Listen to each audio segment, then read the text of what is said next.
당신은 지금 한국은행 금융통화위원회 회의실에 앉아 있습니다.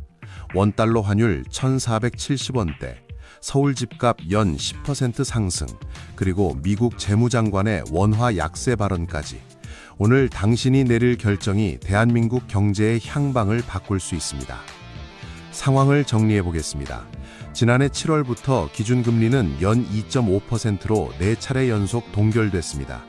경리를 살리려면 금리를 내려야 하지만 환율이 발목을 잡고 있습니다. 원달러 환율은 지난 연말 당국의 개입으로 1,440원대까지 내려갔다가 다시 상승한 상태입니다. 여기에 변수가 하나 더 있습니다. 최근 스콧 베선트 미국 재무장관이 한국 원화가 지나치게 약세라고 공개 언급했습니다. 미국이 한국의 환율 정책을 주시하고 있다는 신호로 읽힙니다. 한편 서울 주택가격은 연율 10% 상승세를 이어가고 있습니다. 금리를 내리면 집값이 더 오를 수 있고 올리면 가계부채 부담이 커집니다. 오늘 당신은 세 가지 선택을 해야 합니다. 기준금리를 어떻게 할 것인가? 시장에 어떤 신호를 보낼 것인가? 그리고 향후 정책 방향을 어떻게 설정할 것인가? 첫 번째 선택입니다. 기준금리를 어떻게 결정하시겠습니까? A. 0.25%포인트 인하로 경기 부양에 나선다. B. 현 수준 2.5%를 유지하며 관망한다. C. 0.25%포인트 인상으로 환율 방어에 나선다. 금리 인하를 선택하셨습니다. 기업과 가계의 이자 부담이 줄어들며 소비와 투자가 살아날 여지가 생깁니다. 그러나 한미 금리 차가 더 벌어지면서 원화 약세 압력이 거세집니다. 환율이 1,500원을 향해 치솟고 수입 물가 상승이 서민 경제를 압박하는 시나리오가 전개될 수 있습니다. 금리 동결을 선택하셨습니다. 시장에 안정 신호를 보내면서 급격한 변화를 피하는 전략입니다. 다만 경기 둔화 우려는 해소되지 않고 환율 역시 당장 안정되지는 않습니다. 다음 회의까지 상황을 지켜보겠다는 메시지로 해석되며 시장은 당분간 눈치 보기에 들어갈 가능성이 높습니다. 금리 인상을 선택하셨습니다. 환율 방어에는 효과가 있을 수 있지만 이창용 총재의 말처럼 환율을 금리로 잡으려면 2~3%포인트를 올려야 합니다. 0.25%포인트 인상으로는 환율 안정 효과가 제한적인 반면 대출 이자 부담 증가로 가계와 기업이 즉각적인 고통을 겪게 됩니다. 두 번째 선택입니다. 통화정책 방향 결정문에 어떤 표현을 담으시겠습니까? A. 금리 인하 기조를 이어간다는 문구를 유지한다. B. 인하 가능성 문구를 삭제하고 중립으로 전환한다. C. 필요시 인상을 검토할 수 있다는 매파적 표현을 추가한다. 인하 기조 유지 문구를 선택하셨습니다. 시장에 완화적 신호를 보내 채권 금리 하락과 주식시장 상승을 유도할 수 있습니다. 그러나 현재의 고환율 상황에서 인하 시그널은 원화 약세를 부추길 수 있고 말과 행동의 괴리가 한은의 신뢰도를 떨어뜨릴 위험이 있습니다. 인하 문구 삭제를 선택하셨습니다. 실제로 금통위가 이번에 택한 방식입니다. 인하도 인상도 아닌 중립 신호를 보내며 정책 유연성을 확보합니다. 시장은 이를 인하 사이클 종료로 해석할 가능성이 높고 채권 금리가 상승하며 채권 투자자들의 손실이 발생할 수 있습니다. 인상 검토 문구를 선택하셨습니다. 가장 강한 매파 신호로 환율 안정에는 즉각적인 효과가 있을 수 있습니다. 그러나 아직 인상이 필요한 상황이 아닌데 과도한 신호를 보내면 시장 혼란을 야기하고 경기 위축 우려가 확산될 수 있습니다. 세 번째 선택입니다. 기자간담회에서 환율에 대해 어떤 메시지를 전달하시겠습니까? A. 환율은 시장에서 결정되는 것이라며 개입 의지를 축소한다. B. 환율이 금리 동결의 핵심 이유였음을 솔직하게 밝힌다. C. 환율 안정을 위해 금리 인상도 불사하겠다고 강하게 경고한다. 개입 의지 축소를 선택하셨습니다. 시장 자율성을 존중한다는 원칙적 입장이지만 현재 상황에서는 환율 급등을 방치한다는 인상을 줄 수 있습니다. 외환시장 참여자들이 달러 매수에 더 적극적으로 나설 가능성이 있고 미국 재무장관의 발언 효과가 상쇄될 수 있습니다. 솔직한 소통을 선택하셨습니다. 이창용 총재가 실제로 택한 방식입니다. 환율을 64차례나 언급하며 시장과 투명하게 소통했습니다. 정책 결정의 배경을 명확히 설명해 시장 불확실성을 줄이는 효과가 있지만 한은이 환율에 매여 있다는 인상을 줄 수도 있습니다. 강한 경고를 선택하셨습니다. 환율 안정에 단기적 효과가 있을 수 있지만 실제로 인상을 준비가 되어 있지 않다면 빈말이 됩니다. 이 총재의 말처럼 환율을 금리로 잡으려면 2~3%포인트를 올려야 하는데 그렇게 하면 수많은 사람이 고통받게 됩니다. 말과 행동의 일관성이 무너지면 중앙은행 신뢰가 손상됩니다. 현실의 선택을 확인해 보겠습니다. 금통위는 이달 15일 금리를 2.5%로 동결했습니다. 다섯 번째 연속 동결이며 지난해 7월 이후 처음으로 만장일치 결정이었습니다. 통화 정책 방향 결정문에서 인하 가능성 문구는 삭제됐습니다. 시장 반응은 즉각적이었습니다. 국고채 3년물 금리는 15일 장중 3.1%를 넘어섰고 외국인은 국채 선물 3만 5천 계약 이상을 순매도했습니다. 역대 3위권 규모입니다. 금리 인하 사이클이 종료됐다는 해석이 시장에 빠르게 퍼졌습니다. 전문가들의 전망은 엇갈립니다. 일각에서는 연내 금리 인상 가능성까지 거론하고 다른 쪽에서는 하반기 경기 둔화로 1회 인하 여지가 남아있다고 봅니다. 확실한 것은 한국 경제가 환율과 금리, 집값이라는 삼중고 속에서 좁은 길을 걸어가야 한다는 점입니다.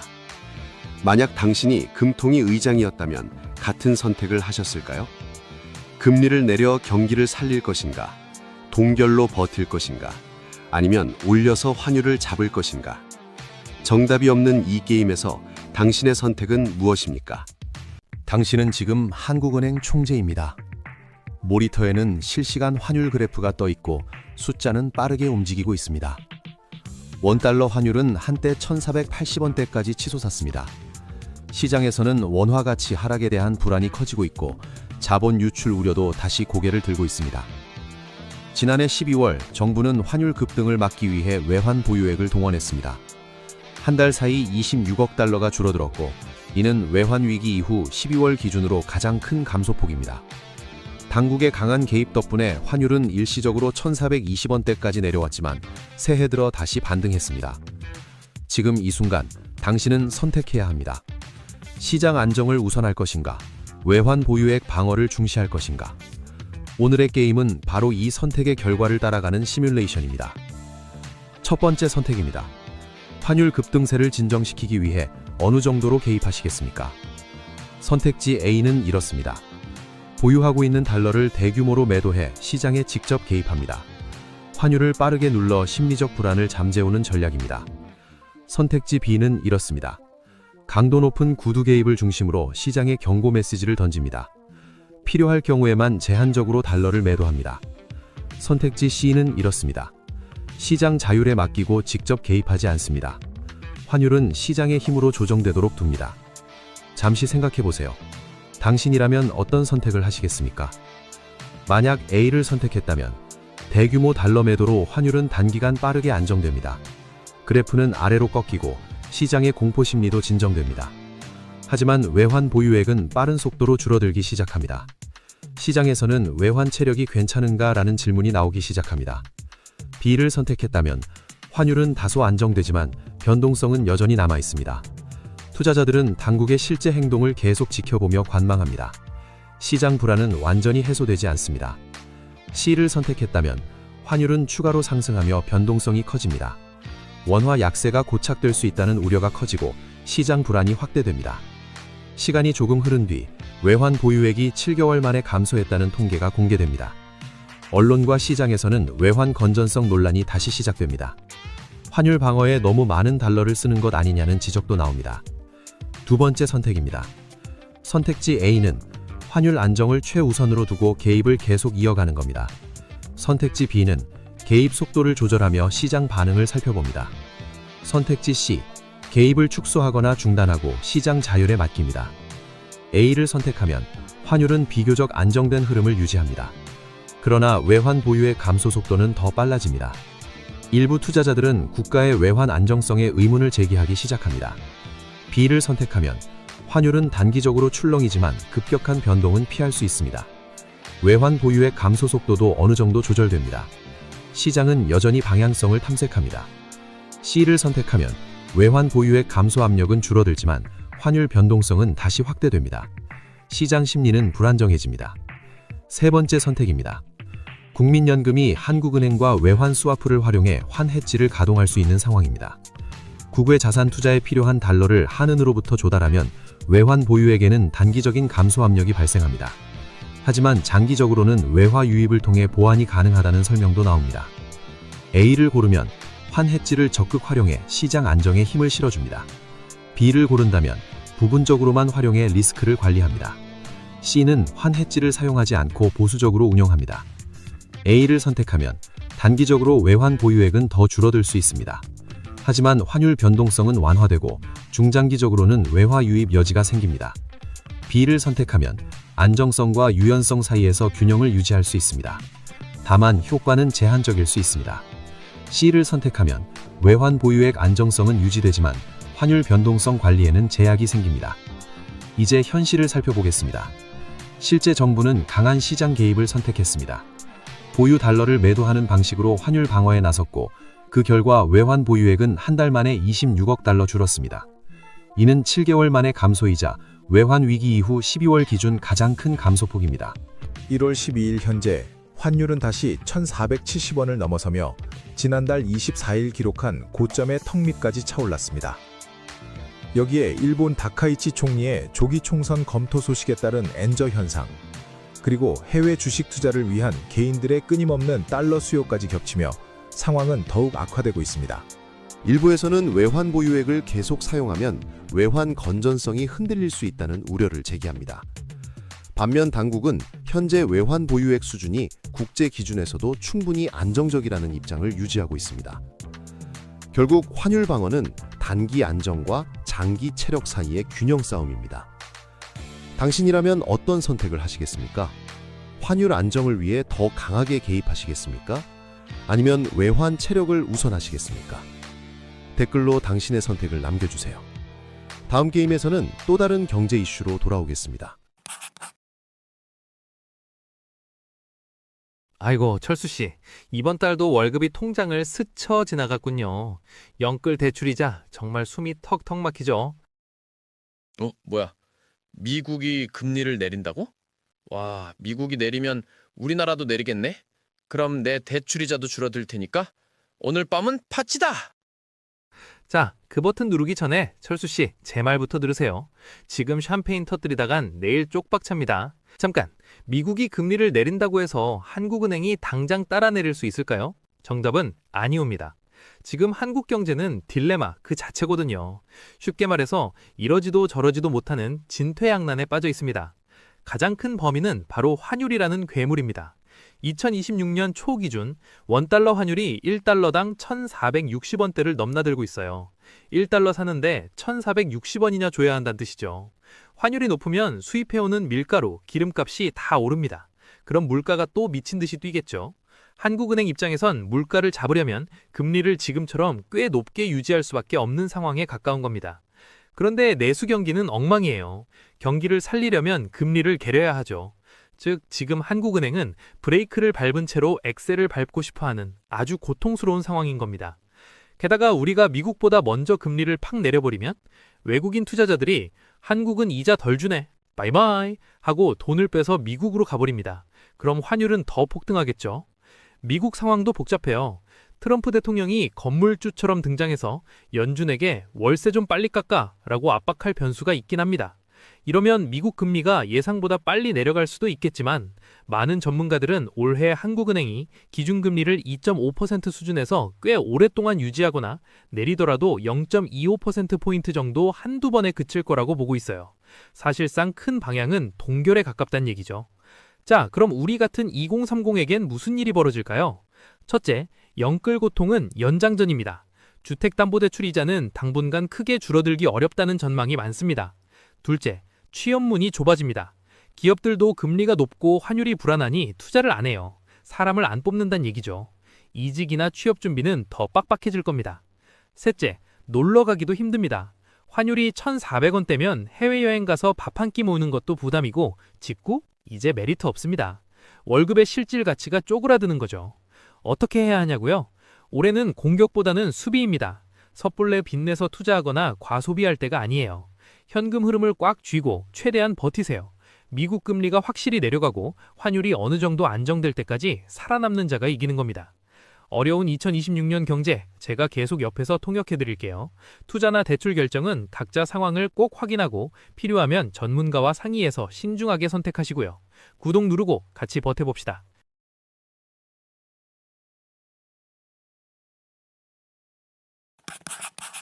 최근 금융권의 가장 뜨거운 감자는 바로 금융지주 회장님들의 연임 문제입니다. 주인 없는 회사라 불리는 대형 금융지주사들이 그들만의 리그를 만들고 있다는 비판이 거센데요. 정부가 드디어 주주들의 힘을 빌려 이 견고한 성벽을 허물겠다고 나섰습니다.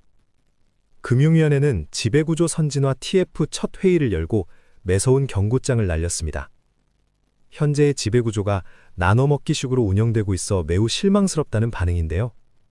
예금과 대출 금리 차이로 쉽게 돈을 버는 낡은 관행도 바로 여기서 시작된다고 보고 있습니다. 가장 큰 변화는 회장을 뽑는 방식에 주주의 목소리를 직접 반영하겠다는 겁니다. 지금까지는 이사회가 회장 후보를 딱 정해주면 주주총회는 찬반 투표만 하는 구조였는데요. 앞으로는 최종 후보를 고르는 단계부터 주주들이 직접 참여하는 방안이 검토되고 있습니다. 특히 회장이 연임하려면 지금보다 훨씬 많은 주주의 동의를 얻어야 할 것 같습니다. 연임 안건을 특별 결의사항으로 격상하겠다는 계획인데요. 이렇게 되면 주총에 참석한 주주 3분의 2 이상의 찬성이 필요해져서 연임 문턱이 지금보다 훨씬 높아지게 됩니다. 여기서 가장 중요한 열쇠를 준 주인공이 바로 국민연금입니다. KB, 신한, 하나금융 같은 주요 지주사들의 최대 주주가 바로 국민연금이기 때문인데요. 정부가 주주 통제를 강화한다는 건 사실상 국민연금을 동원해 회장 선임을 꼼꼼히 따져보겠다는 뜻으로 해석됩니다. 금융감독원도 팔을 걷어붙이고 나섰습니다. 당장 다음 주부터 8대 금융지주를 대상으로 지배구조 특별 점검에 들어가는데요. 단순히 서류만 보는 게 아니라 사회이사들의 식사비나 법인카드 사용 내역까지 이잡듯 뒤지겠다는 아주 강한 의지를 보이고 있습니다. 당국은 누가 봐도 납득할 수 있는 개방적이고 경쟁적인 승계 프로그램을 만들라고 압박하고 있습니다. 폐쇄적인 운영 방식을 버리고 외부 인재도 공정하게 경쟁할 수 있는 판을 깔라는 건데요. 그래야만 금융권의 신뢰를 회복할 수 있다는 판단입니다. 하지만 이런 움직임을 바라보는 금융권의 시선은 복잡합니다. 민간 금융사의 경영에 정부가 너무 깊숙이 개입하는 것 아니냐는 우려가 나오고 있는데요. 주주 권리 강화라는 명분이 자칫 관치금융으로 이어질 수 있다는 걱정의 목소리도 적지 않습니다. 업계 관계자들은 당국이 지나치게 서두르고 있다고 지적합니다. 3월 주주총회 시즌에 맞춰 개선안을 내놓으려는 속도가 너무 빠르다는 건데요. 이미 수차례 지배구조를 개선해왔는데 여기서 뭘 더 하라는 건지 납득하기 어렵다는 반응도 있습니다. 실제로 이번 첫 TF 회의에는 금융지주사 관계자들이 한 명도 참석하지 못했습니다. 당초 참석 요청을 받았다가 갑자기 오지 말라는 콩보를 받았다고 하는데요. 업계의 목소리를 듣기보다 당국의 강력한 개혁 의지를 먼저 보여주려 했던 것으로 보입니다. 당국은 주총 전까지 가이드라인을 확정하고 필요하다면 금융사 지배구조법 자체를 개정하는 방안까지 검토 중입니다. 이사회의 독립성을 높이고 성과급 체계도 더 합리적으로 바꾸겠다는 구체적인 목표를 세워두고 있습니다. 권대영 금융위 부위원장은 이번 기회에 낡은 관행을 완전히 뿌리 뽑겠다고 강조했습니다. 금융지주가 특정 개인의 전유물이 아니라 주주와 국민을 위한 조직으로 거듭나야 한다는 건데요. 3월 주주총회 시즌이 금융권의 운명을 가를 중대 고비가 될 전망입니다. 내용을 정리해보겠습니다. 첫째, 금융지주 회장의 연임 문턱을 높이기 위해 주총 특별 결의사항으로 바꾸는 방안이 추진됩니다. 둘째, 최대 주주인 국민연금의 의결권 행사를 통해 CEO 선임 과정에 대한 통제를 강화할 예정입니다. 셋째, 금융감독원은 법인카드 내역까지 확인하는 고강도 특별 점검을 실시합니다. 넷째, 이 모든 과정은 3월 지주총회 전에 가시적인 성과를 내는 것을 목표로 진행되는데요. 금융권 지배구조의 대대적인 수술이 시작된 셈입니다. 물론 정부의 개입이 시장의 자율성을 해친다는 비판과 투명한 경영을 위해 꼭 필요하다는 주장이 팽팽하게 맞서고 있습니다. 어느 쪽의 논리가 더 설득력을 얻느냐에 따라 미래 금융환경의 모습도 크게 달라질 것입니다. 금융지주 회장님들의 그들만의 리그는 과연 막을 내릴 것인가요? 아니면 또 다른 갈등의 시작이 될까요? 여러분은 정부의 이번 조치에 대해 어떻게 생각하시나요? 시청해주셔서 감사합니다.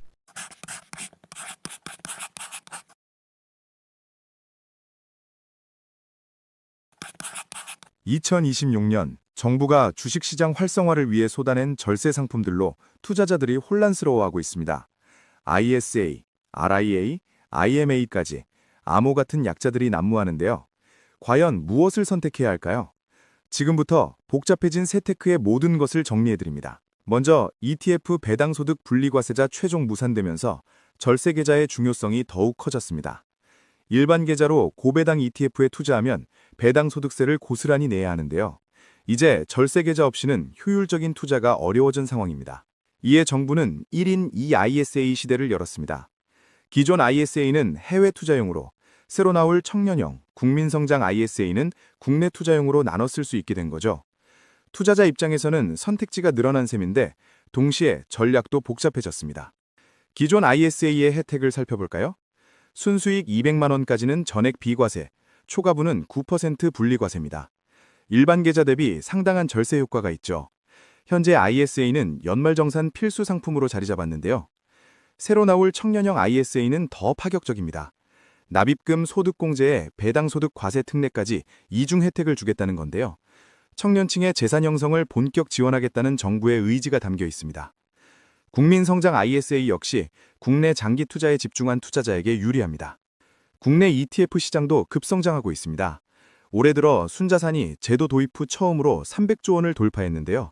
ISA 같은 절세 계좌 안에서 고배당 ETF에 투자하면 세금 걱정 없이 배당을 받을 수 있기 때문입니다. 미국 주식에 투자했던 서학개미들은 RIA에 주목해야 합니다. 국내 복귀 계좌라는 뜻인데요. 해외 주식 매매 차익에 붙는 20% 양도세를 최대 100%까지 감면받을 수 있습니다. 테슬라나 엔비디아를 보유했다면 귀 기울여야 할 제도죠. 다만 RIA는 징검다리 역할로 활용하는 게 현명합니다.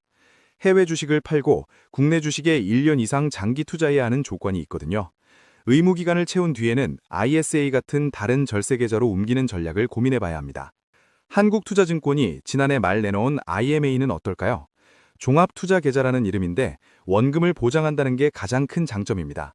하지만 수익에 대해 최소 15.4%의 배당소득세가 붙어서 세금 측면에서는 불리한 편이에요. 위험을 싫어하는 2030 세대라면 유언에 나올 청년 미래저금도 대안입니다. 19서 34세가 가입 대상이고 군 복무기간은 제외해서 최대 40세까지 가능한데요. 월 50만 원씩 3년 납입하면 정부 기여금까지 합쳐 최대 2,200만 원의 목돈을 만들 수 있습니다. 고위험 고수익을 추구한다면 코스닥 벤처펀드 세제 개편도 눈여겨봐야 합니다. 3년 이상 보유 시 투자금의 10%를 소득공제 받을 수 있는데요. 공제 한도가 1인당 누적 3천만 원에서 연간 2천만 원으로 확대됩니다. 젊은 벤처기업에 투자하면서 절세도 챙기는 거죠. 전문가들은 이렇게 복잡해진 세제에 우려를 표합니다. 부동산에 이어 자본시장 세제마저 난수표가 되고 있다는 건데요. 투자자 입장에서는 상품별 특징을 정확히 파악하고 본인의 투자 성향과 목표에 맞춰 선택해야 합니다. 정리하면 이렇습니다. 해외 투자는 기존 ISA로, 국내 투자는 신설 ISA로 나눠 운영하세요. 미국 주식을 보유했다면 RIA로 국내 복귀 후 ISA로 이동하는 2단계 전략이 유효합니다. 안정을 원한다면 IMA나 청년 미래저금을, 고수익을 노린다면 코스닥 벤처펀드를 고려하세요. 무엇보다 중요한 건 각 상품의 의무 보유 기간과 세제 혜택을 꼼꼼히 따져보는 겁니다. 2026년은 절세 계좌가 선택이 아닌 필수가 된 해입니다. 복잡하고 어렵게 느껴지지만 한번 제대로 이해하면 세금을 크게 줄일 수 있어요.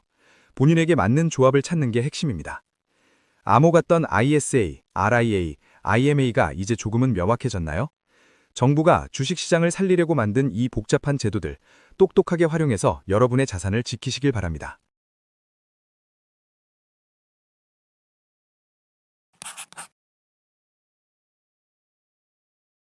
철수 씨, 표정이 왜 그래요?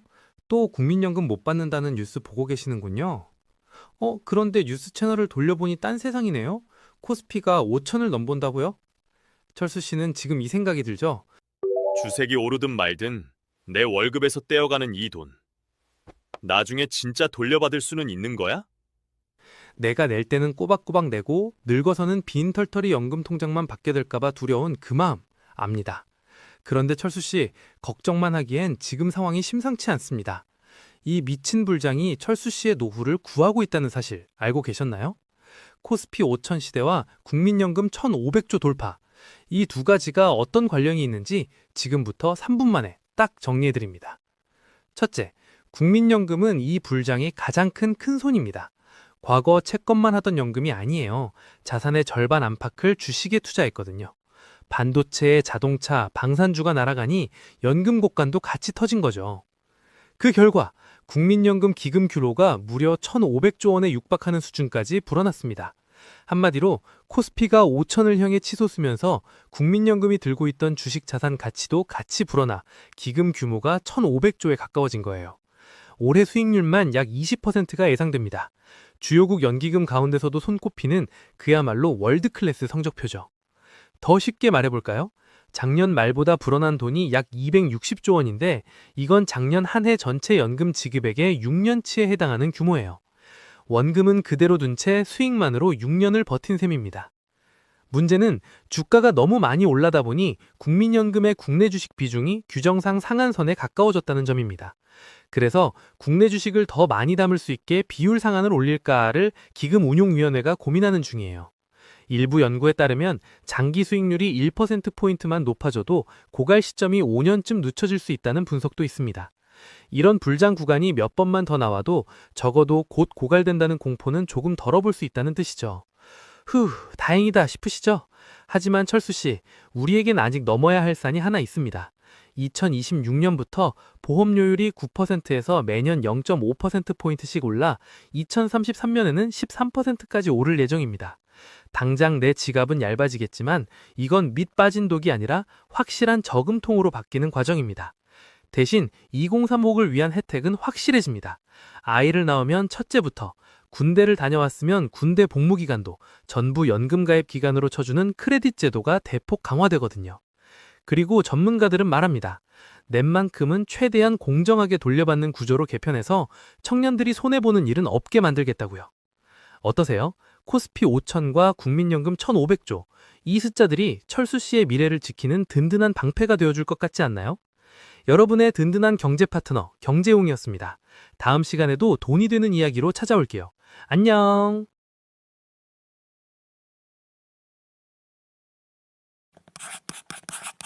은퇴 후에도 쉬지 않고 열심히 일했는데 오히려 내 핏 같은 연금이 깎인다면 얼마나 황당할까요?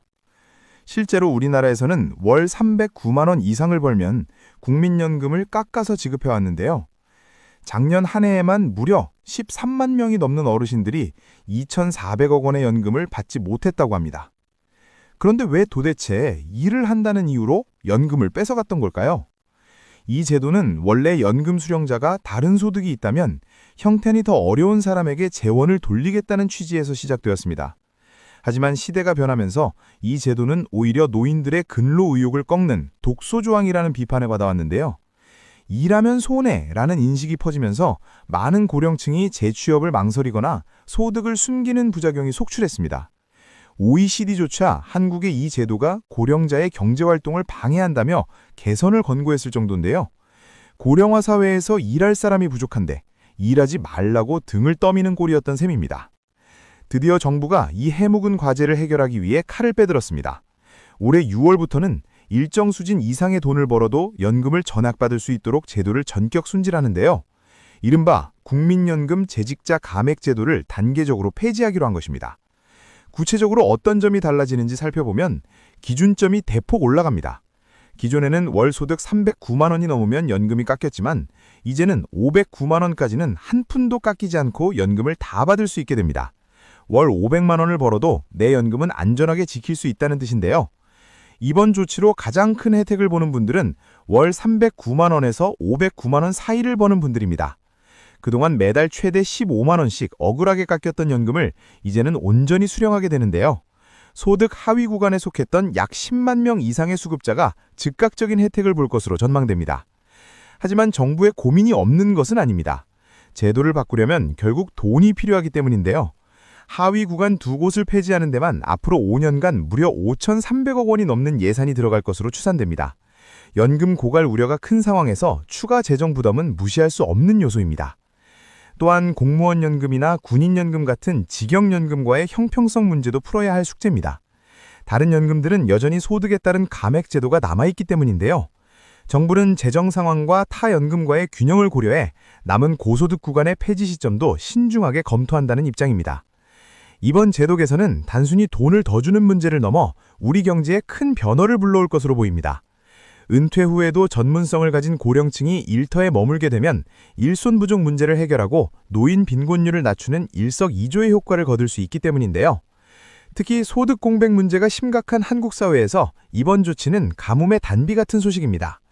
연금만으로는 부족했던 생활비를 근로소득으로 보충하면서도 내가 낸 연금 기여분을 온전히 돌려받을 수 있다는 확신을 주기 때문입니다. 고령화가 가속화되는 미래에는 65세는 더 이상 노인이 아니다 라는 말이 현실이 될 것입니다. 숙련된 경험을 가진 어르신들이 당당하게 일하고 일한 만큼 정당한 보상을 받는 환경이 만들어지는 첫걸음이 바로 이번 연금제도 개편이라고 볼 수 있겠네요. 과연 이번 대책이 고령층의 삶의 질을 얼마나 바꿀 수 있을까요? 그리고 남은 고소득 구간 폐지는 언제쯤 이뤄질까요? 앞으로 어떤 일이 벌어질지 줍스에서 계속 지켜보겠습니다. 다음 영상에서 찾아뵙겠습니다. 감사합니다.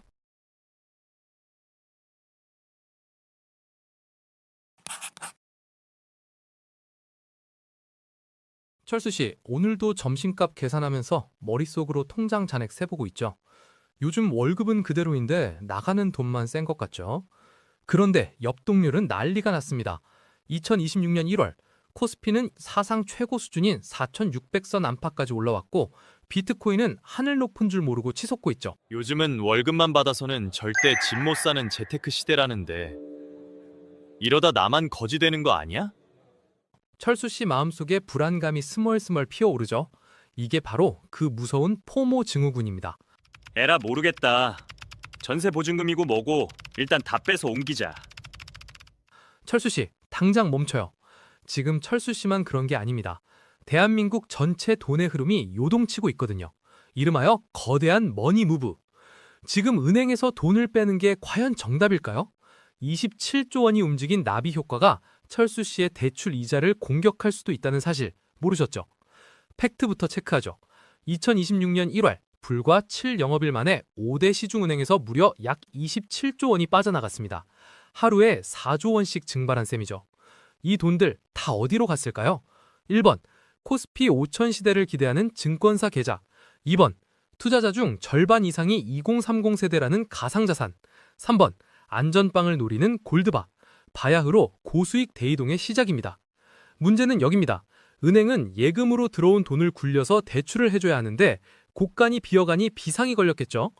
은행은 돈을 다시 채우려고 예금 금리를 올리거나 채권을 발행합니다. 조달 비용이 비싸지면 당연히 여러분이 빌리는 대출 금리도 덩달아 오릅니다. 이게 바로 머니 무브의 역습이죠. 철수 씨, 아까 전세금 빼서 투자한다고 했죠. 만약 투자 실패하고 대출 이자만 오르면 그게 바로 지옥의 이중고입니다. 특히 2030 세대는 B2 비중이 높아요. 가상자산 변동성은 주식의 4배가 넘습니다. 대출 이자는 오르는데 코인이 반토막 난다면 회복 불가능한 타격을 입을 수 있어요. 더 무서운 건 내 집 마련입니다. 금리가 오르면 총 부채 원리금 상환 비율 계산이 빡빡해져서 나중에 진짜 집을 사야 할 때 대출 한도가 훅 줄어들거든요. 이직할 때도 문제입니다. 월급이 끊기는 잠시 동안 비상금이 필요한데 돈이 다 투자처에 묶여있고 신용대출도 막히면 커리어 점프도 못하고 발이 묶이는 거죠. 너무 겁만 줬나요? 물론 이 머니 무브는 자산을 불릴 기회이기도 합니다. 은행들도 고객을 잡기 위해 예금 금리를 다시 올리고 있어서 현금 부자들에겐 오히려 호재일 수도 있죠. 중요한 건 몰빵이 아니라 균형입니다. 철수 씨, 당장의 수익률만 쫓지 말고 높아질 이자 비용과 내 집 마련 계획까지 고려해서 포트포리오를 나누세요.